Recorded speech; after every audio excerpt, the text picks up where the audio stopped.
सरकार जनता को हलाल करने में लगी है। पेट्रोल डीजल के दाम पिछले 10 दिनों में चौथी बार बढ़ चुके हैं, लेकिन सवाल ये है कि जब अंतर्राष्ट्रीय बाजार में क्रूड ऑयल की कीमतें $100 प्रति बैरल से नीचे आ चुकी हैं, तो फिर आम आदमी को राहत क्यों नहीं मिल रही। सरकार की तरफ से पहले कहा जाता था कि जब तक क्रूड ऑयल के दाम 130 रुपये प्रति बैरल के पार नहीं होते, तब तक पेट्रोल डीजल के दाम बढ़ाने का जरूरत ही नहीं है। दिलचस्प बात यह है कि क्रूड ऑयल कभी $130 प्रति पहुंचा ही नहीं है, लेकिन पेट्रोल और डीजल के दाम 4 बार बढ़ चुके हैं। अब तर्क दिया जा रहा है कि सरकारी तेल कंपनियों को 1000 करोड़ प्रतिदिन का नुकसान हो रहा है, यानी महीने का 30,000 करोड़ रुपए का नुकसान हो रहा है।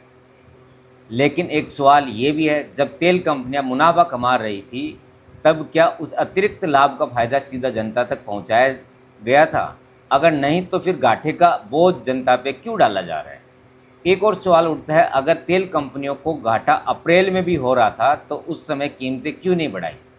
लोगों का कहना है कि तब चुनाव चल रहे थे और सीधा जनता सवाल सरकार से करती और उसका राजनीतिक असर पड़ता। चुनाव खत्म होते ही कीमतों में लगातार बढ़ोतरी शुरू हो चुकी है। ऐसे में कई लोग पूछ रहे हैं कि क्या आर्थिक फैसले और राजनीतिक समय निर्धारण एक दूसरे से जुड़े हुए हैं? पेट्रोल डीजल सिर्फ ईंधन नहीं है, इनके दाम बढ़ने से ट्रांसपोर्ट, खाने पीने की चीज़ें, रोज़मर्रा का खर्च भी बढ़ता है। सिर्फ तेल कंपनियों का घाटा नहीं, बल्कि उस संतुलन का है जिसमें सरकार, कंपनियां, जनता, तीनों का हित शामिल है। आपकी राय क्या है? क्या पेट्रोल डीजल की कीमतों में बढ़ोतरी जायज़ है? कमेंट करके ज़रूर बताइए।